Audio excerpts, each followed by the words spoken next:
Okay, guys and girls, hello and welcome back to the Vehicle Repair Toolbox videos. You that know me know that I work on commercial vehicles on the heavy side, but there's also another side to this, which is medium weight commercial vehicles, which are things like vans, but we also do light commercial vehicles which are car derived as well. Whichever way you look at it, we do long hours, we spend long hours on our feet and do a lot of manual labour. You could agree with my teenage son who thinks my job is more like this, which is just a consistent battleground. And, well, what do you think? Do you think it is? If you know the trade, it would be about right. We turn metal into molten steel and bash things until they give, because this is the nature of the heavy industry. So basically, I'm a boots man. I wear boots all the time. I have done ever since I was a teenager. These are my long-suffering work boots, and this is a new edition I've been sent to try out. And I will tell you about those later, along with these shoes as well. So take a good look, and then we'll get back to what I would say is my hobby at the moment, which is airsofting. So I have a pair of boots here, which are genuine military desert boots, and they are suitable for the job that they were made for, which is running, ankle support, and of course anything that you happen to step on that is sharp. That's all that's needed. Don't need steel toe caps with them. My boy, on the other hand, he prefers to use some trainers. These are Adidas ones. These are cross trainers, so they have a decent grip. So he's running about in the woods and on wet grass, and he's okay, no slipping. Here he is here doing his airsoft. Guys generally in this hobby, they wear what they need to.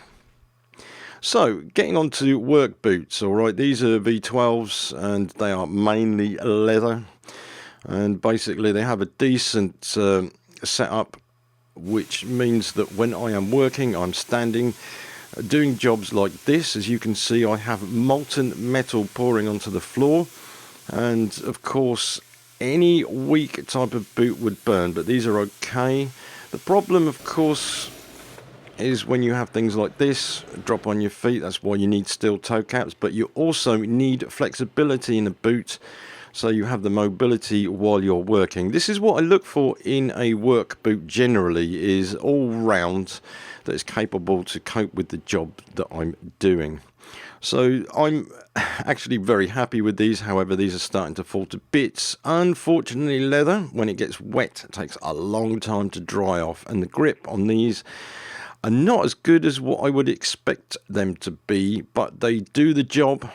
And this is my other pair. I have two pairs because when one's wet, I wear this pair until the other ones have dried out. So we've had wet weather for a little while, so both pairs are still wet, and this is actually quite annoying. If they were synthetic, it'd be different. However, these do have good ladder grips on them. As you can see here, this is designed by the company for this specific job. And also, I do a lot of welding, which means I get welding spatter on everything, and they cope with it quite well.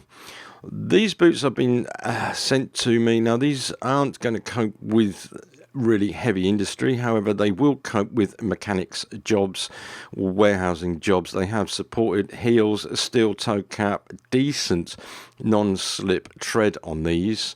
Now, I've been trying them out in the workshop for a little while to see how good they are, and the first thing I'll say, slips on workshops with wet surfaces, and especially on lorry steps as well. You'll know this on the edge of the step down here. Okay, that step can be rather slippery, so you've seen it where somebody will get on there and they'll actually slip. Okay, that's where it's worn. Now, these boots, they grip enough to step in and it's okay. So that's the first test that's passed.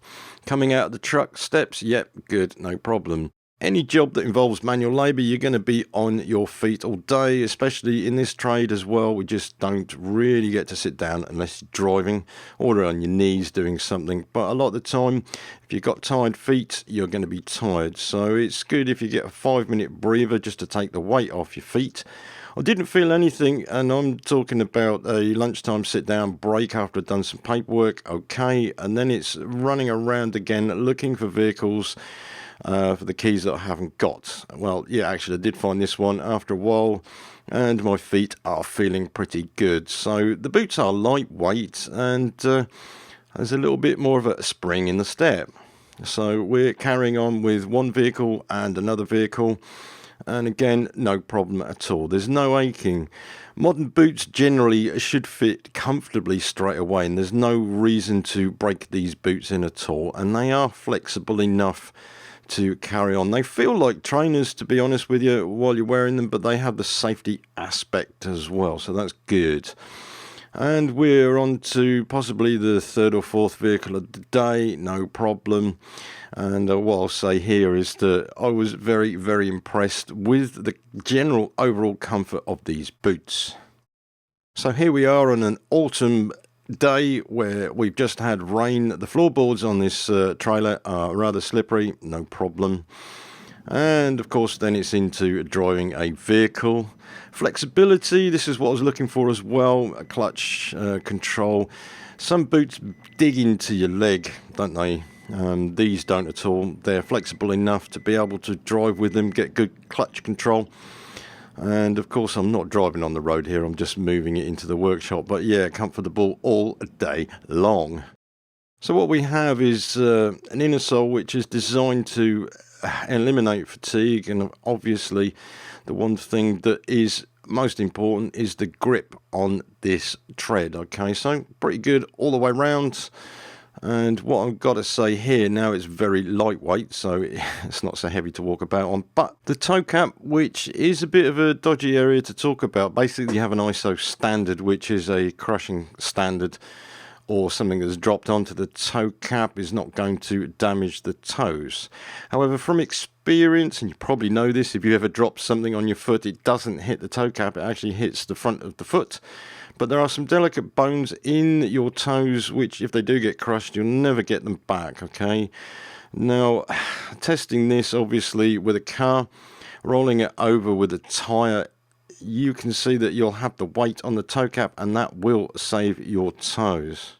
The one thing that is important is toe protectors, which protect the material over the top of the steel toe cap when you're kneeling on the ground. So with these shoes that I got as well, actually the tread was just the same, very good grip, and I was impressed with this. And these actually are more comfortable than the boots, and I don't know why I never wore shoes before, but the heels are supportive. And of course, again, we have this type of inner sole which helps your heel from not being fatigued, and it's quite thick as well. And what you have here is just a little bit of a lift on the arch. Okay, so I've got a fallen arch that supports it a bit. That's what I liked about these shoes. They were spot on actually, and I'm going to wear these more often. And the grip's actually really, really chunky as well. Yeah. So I need to get you up to speed on what's happening on this planet. China is the manufacturing country of the world, and what we're looking at here now is websites where you can buy directly from China rather than buying from a third person or a middleman and then having to pay extras. So what you're getting here is decent quality stuff from China that's manufactured to European standards. And go and have a look at the website and check it out for yourself, because the prices are actually quite reasonable. Now, I'll say if you're into the market of getting joyful boots, or actually decent construction boots, waterproof boots, anything like that, they have a very, very comprehensive list on their website, which the link is below this video. I like this boot, and actually I think I might order this one for myself and pay for it. It's a waterproof construction boot. Anyway, the website is actually slow because my internet connection is rubbish today. So, boom, they see it has the EN standards, material, etc., etc. Check it out for yourself. Have a look and have a serious consideration, because everything we buy nowadays is made in China. So, instead of going to the middleman, get it directly from China. Okay, so they have the promise of secure payments and returns. I would say when you're ordering boots or shoes, order a size bigger. Don't forget it's something where you're going to wear thicker socks. But after testing these, I found that the ones that I have are very comfortable, and I've been comfortable all day long. So they've got this right. They have got this right. Yeah, and it's for men and women as well. So remember that. And here you go. Here are the shoes that I've got. They look actually really smart. I like them. So, yeah. Got to admit, I am not a shoe person. I've been wearing boots most of my working adult life. However, I'm convinced now that I could be wearing shoes, but I don't think it's a good idea to wear shoes in a workshop environment. See this example here from all the swarf and that hot bolt that's actually sitting next to my left foot. But this would be good for storemen, drivers, or anybody who's working in hazardous areas. This includes health and safety executives who seem to think they're exempt from safety gear. On the other hand, the trailer fitter, heavy goods vehicle technician that's doing steam cleans and all sorts of welding and cutting, this boot would be much better. The fact that it's waterproof as well, this will cope much more with the rigours of a very hard area. So you can see, very, very chunky. The other thing I haven't talked about is bacteria and funguses. Synthetic, it doesn't matter whether it's synthetic or leather. You can still have fungus or even trench foot. The boots are still wet, and I'm hoping they'll dry out today because it's the first sunny day we've had in at least 3 weeks. So I've just been to a German-owned shop in my French car wearing Chinese-made boots. It's a strange old world we're living in, isn't it?